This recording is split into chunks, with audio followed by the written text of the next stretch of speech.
Ade Susanti. Ya, Ade Susanti, selamat pagi Siang, menjelang siang. siang Bang Edis. Ya, Ade Susanti, silakan nyalakan kamera, Ade Susanti. Ya. Halo, Ade Susanti, Muslimah atau Kristen? Lahirnya di keluarga Muslim. Lahirnya di keluarga Muslim. Maksudnya gimana itu? Muslim, KTP Muslim. KTP Muslim, bapak dan ibu Muslim. Muslim. Coba, saya masih bingung ini, lahirnya di keluarga Muslim. Ada apa dengan statement ini? Coba perjelas dulu biar kami dengar. Silakan. Eh, iya kan, saya Islam. Mm-mm. Cuman 2 tahun terakhir ini banyak belajar tentang Kristen. 2 tahun terakhir baru belajar tentang Kristen. Lalu, Eh, Ya gitu, sekarang nih hatinya tuh udah bukan di Islam lagi. selama baik-baik. Tapi gini, di sini nggak boleh asal-asal klaim, nggak boleh. Berapa tahun berarti jadi orang Islam? Udah 33 tahun. 33 tahun. Coba bacakan dulu surat di dalam Al-Quran, terserah surat apa saja. Supaya kami percaya bahwa memang betul-betul Islam. Silakan. Bismillahirrahmanirrahim. Alhamdulillahirabbil alamin. Ar-Rahmanirrahim. Maliki yaumiddin. Iyyaka na'budu wa iyyaka nasta'in. Ihdinas siratal mustaqim. Siratal ladzina an'amta 'alaihim ghairil maghdubi 'alaihim waladdallin. Amin. Itu Al-Fatihah. Nah, coba surat yang lain.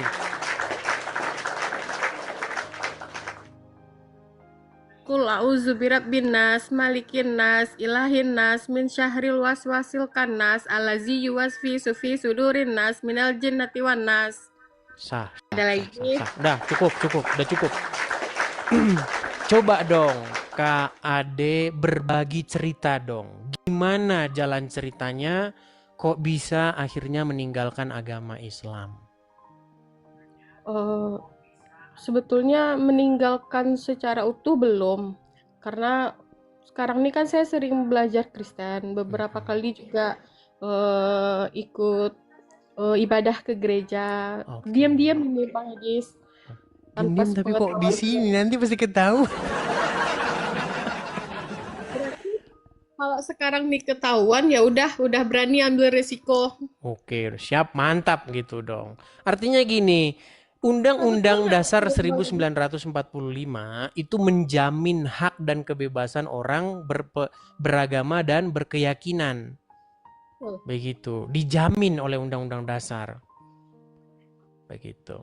Nah, terus kira-kira nih hal-hal esensial apa begitu yang membuat KAD akhirnya on the way menuju Kristen walaupun belum jadi Kristen, belum udah dibaptis belum, Belum. masih on the way ya. Apa kira-kira hal esensial apa kira-kira? Karena banyak hal yang saya pelajari di Islam itu merugikan perempuan semua rata-rata. Merugikan perempuan, misal. Hmm, Contohnya aja kayak si suami bisa menikah selama 4 kali, berpoligami. Bahkan boleh mencari istri-istri kalau dengan duit mereka boleh. Ya, terus kemarin kebetulan adik kan juga bercerai sama suami Bang Edis. Jadi ada sekilas lewat di beranda adik kan, kalau laki-laki yang sudah menceraikan perempuan di Islam boleh dipakai lagi asal jerihnya itu dibayar. Waduh. Sungguh ngeri-ngeri sedap. Oke, lalu apa-apa lagi? Ya kebanyakan itu masa di Al-Quran atau di hadis dijelaskan bagaimana kita berhubungan intim. Oh iya, ada juga itu ya di hadis ya. Jadi saya tahulah Anda begitu emosional, tapi begini Kak Ade, percayalah bahwa yang seperti Anda ini banyak. Kalau kemarin nonton di channel-channel saya, Dan saya rasa di antara 14.600 ini banyak juga yang senasib dengan Anda. Begitu. Bagaimana wanita diperlakukan tidak adil seperti itu. Bagaimana wanita itu dianggap otaknya itu separuh, akalnya itu separuh. Bagaimana wanita itu dikelompokkan bersama dengan anjing dan juga keledai, membatalkan sholat. Bagaimana perempuan itu kalau disentuh jadi batal sholatnya. Seolah-olah perempuan itu seperti najis, seperti kotoran. Begitu. Kenapa perempuan kalau tersentuh kok langsung batal? Kalau laki-laki enggak, kenapa? Begitu. Belum lagi sekarang kan mereka bilang mereka yang ahli agama, seorang ustadz, seorang buya, kebanyakan di pesantren-pesantren malah mereka itu pelaku pencabulan. Betul. Itu jumlahnya sangat banyak. Saya masih ingat Kak Ade, zaman saya masih kecil dulu, masih belum tahu apa-apa. Ya saya juga nggak ngerti itu apa gitu. Ada di kampung halaman saya itu Pak Haji, pemilik pondok. Ya, pemilik pondok di penjara gara-gara kasus seperti itu. Saya masih kecil itu, saya belum ngerti. Karena yang ngomong tuh kakak-kakak kelas saya itu, bapaknya si Anu di penjara katanya. Gara-gara apa? Gara-gara mencabuli santri-santri. Saya nggak ngerti apa itu mencabuli itu apa, namanya masih anak-anak kan. Setelah saya dewasa saya tahu, oh begitu ceritanya. Itu zaman dulu sampai detik ini. Ya, pondok pesantren, santri di ini kan, aduh banyak sekali seperti itu. Tapi mau gimana? Saya pernah mendengar satu video ya di berita nasional. Ada seseorang yang dia menikahi anak di bawah umur, lalu dipenjara, ditangkap polisi. Tapi dia bilang, saya terinspirasi oleh Rasulullah katanya. Ya memang seperti itulah ya. Artinya ini adalah sebuah fakta gitu. Dan di dalam agama Islam juga nabinya ya, Muhammad, rasulnya itu bahkan ada ayat Quran yang mengatakan dia boleh menggauli perempuan-perempuan yang sudah dicerai. Boleh dia menggauli siapa-siapa yang dikehendaki. Seperti itu. Dan dikatakan juga perempuan-perempuan yang menyerahkan diri kepada Muhammad boleh. Begitu. Tapi sayang memang kebanyakan umat muslim kan tidak membaca itu. Karena mereka sudah didoktrin untuk membaca Al-Quran dalam bahasa Arab. Begitu. Ya, jadi pernah saya buktikan Bang Edis, bahasa Arab itu saya coba terjemahkan ke bahasa lain, lalu saya coba terjemahkan lagi ke bahasa Indonesia. Memang artinya tuh jauh sekali dari yang diterjemahkan ya. Ya, betul, dari yang diterjemahkan. Iya, betul. Karena memang terjemahan itu kadang-kadang memelintir begitu. Dan di dalam Al-Quran diceritakan Nabi Isa itu ada, Ya. tentang Isa ada. Betul. Tapi di dalam Injil tidak ada tentang Muhammad. Betul, tidak ada. Makanya saya pernah punya tema orang Islam itu sudah diprank sama Muhammad. Dikatakan bahwasanya Yesus menubuatkan kedatangan Nabi Muhammad, padahal tidak ada. Giliran tidak ada, kitabnya yang disalah-salahin. Itu kan ibarat saya begini. Saya mengklaim itu tanah itu tanah saya itu. Nama saya tertulis di sertifikat itu. Giliran dibawain sertifikatnya nggak ada, terus berarti palsu, sertifikatnya palsu. Gimana kalau gitu, tunjukin yang asli. Pokoknya palsu. Loh, orang yang mengklaim itu adalah orang yang bertugas untuk membuktikan klaimnya. Itu di dalam pengadilan, di dalam hukum sehari-hari memang seperti itu. Ketika kita membuat sebuah klaim, maka beban pembuktian itu ada pada kita. Kok malah pada orang yang dituduh?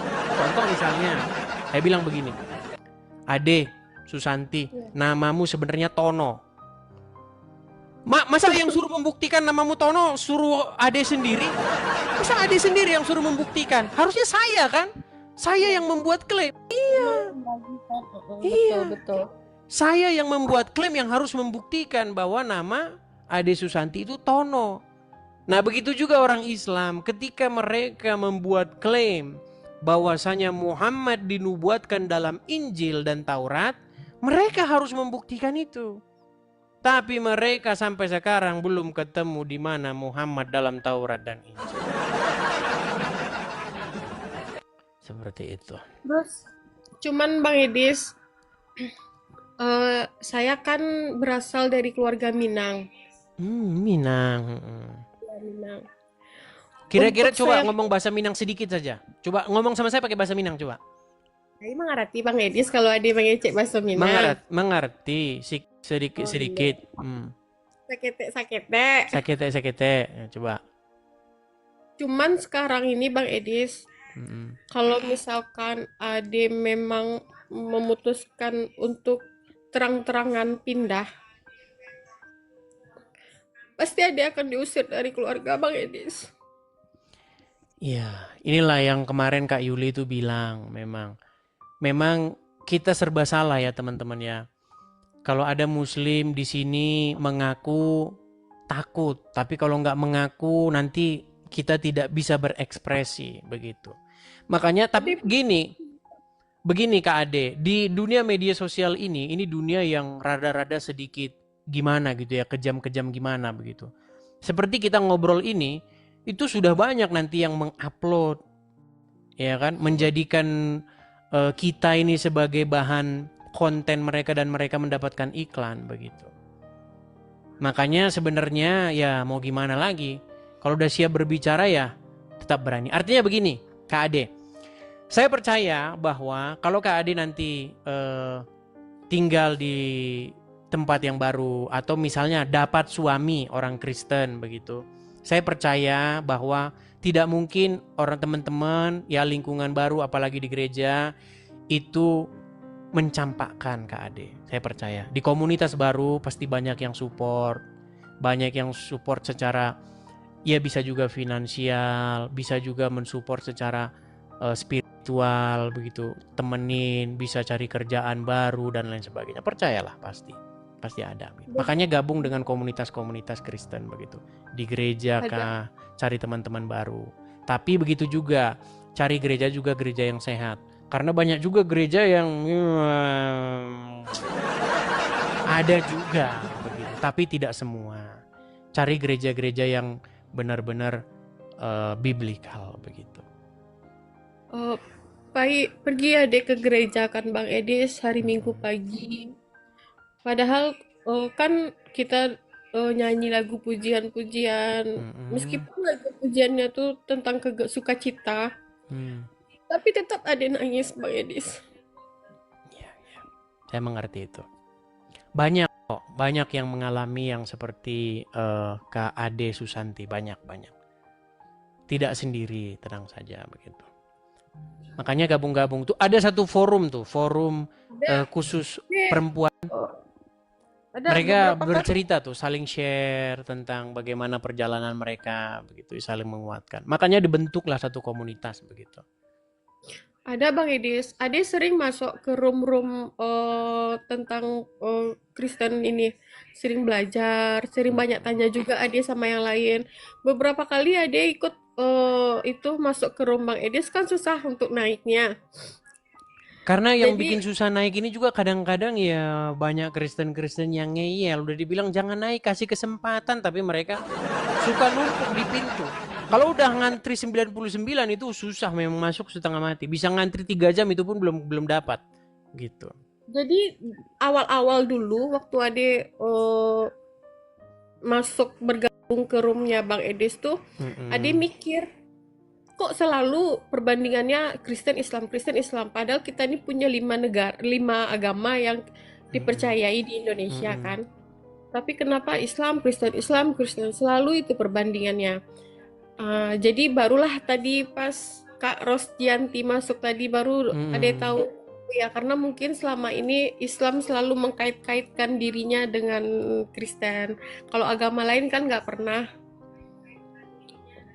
Iya. YouTube macet. Sebentar, saya ini dulu ya. Saya cek dulu YouTube saya. Sambil berbicara nggak apa-apa. Sebentar.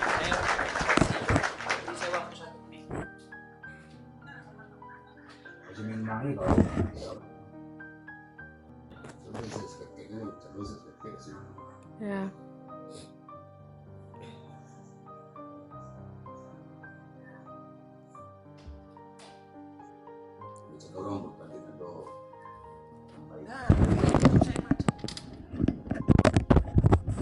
Tahu nih, kalau ada yang ngomong YouTube saya macet.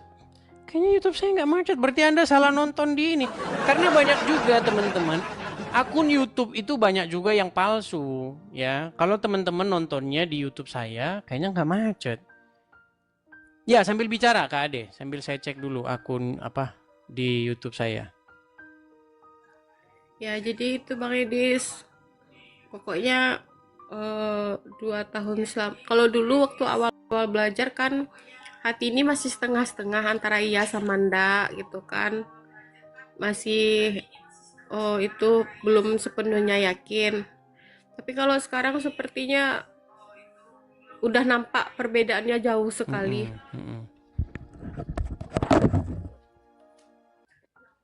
Oh, pernah didengar kata-kata orang Islam nih jual agama lebih gampang.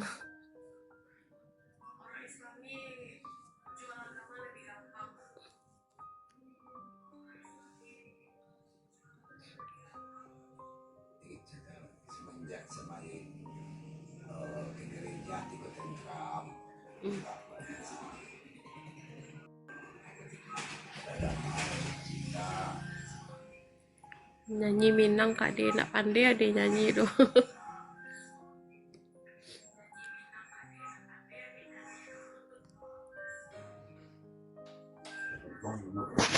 Tak tutup. Oke lah. Ya, tadi maaf saya perbaiki tadi di YouTube saya karena memang frozen tadi, hanya ada suara. Iyalah, lalu langkah ke depannya ini bagaimana ini Kak Ade?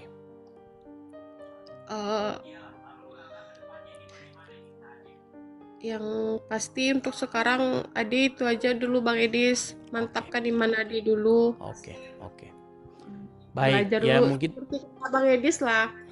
Ini tanggung jawab gereja-gereja ya. Jadi gereja-gereja itu kalau ada orang baru, apalagi dari seberang, dari Muslim ke Kristen, ini tanggung jawab gembala-gembala gereja ini. Kalau saya kan hanya mendebat saja. Saya mendebat, artinya adu argumen begitu. Nah kalau sudah selesai, nah ini tugas-tugas dari gembala-gembala gereja seperti itu. Oke, begitu ya, Ade Susanti. Oke. Ya, terima kasih Terima Bang Edis. kasih atas berbagi pengalamannya. Saya ucapkan selamat siang. Kita kasih kesempatan yang lain dulu, oke?